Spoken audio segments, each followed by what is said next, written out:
Welcome, in front of me is a Realme 6i, and today I will show you how to bypass the Google verification on this phone. Now, you can quickly see that the device is locked right here with this tiny little lock icon.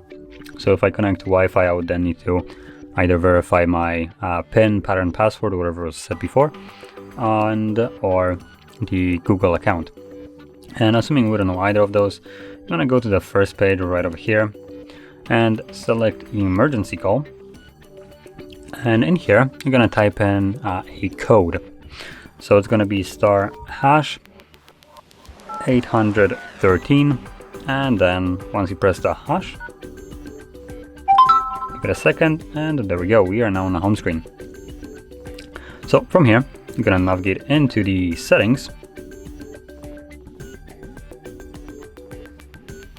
scroll down to additional settings, and then scroll down again to backup and reset, and choose erase all data, factory reset.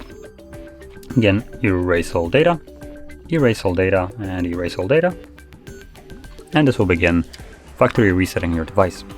Now, by doing a reset right here, we are virtually removing all the accounts, anything that was previously blocking us.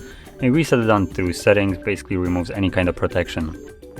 So once this is finished, you will be back in the setup screen, at which point you can just simply go to the setup of the device however you like. So I'm just gonna let this run through and come back once it is finished.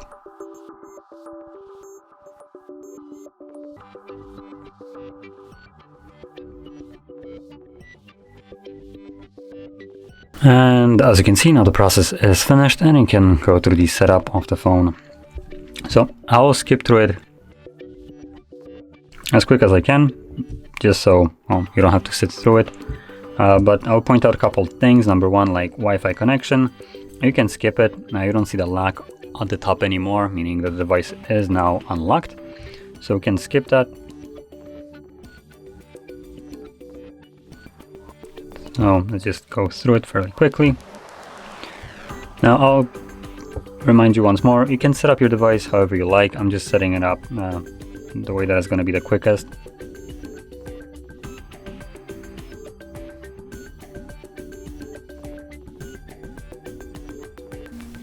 And there we go. So if you found this video helpful, don't forget to hit like, subscribe, and thanks for watching.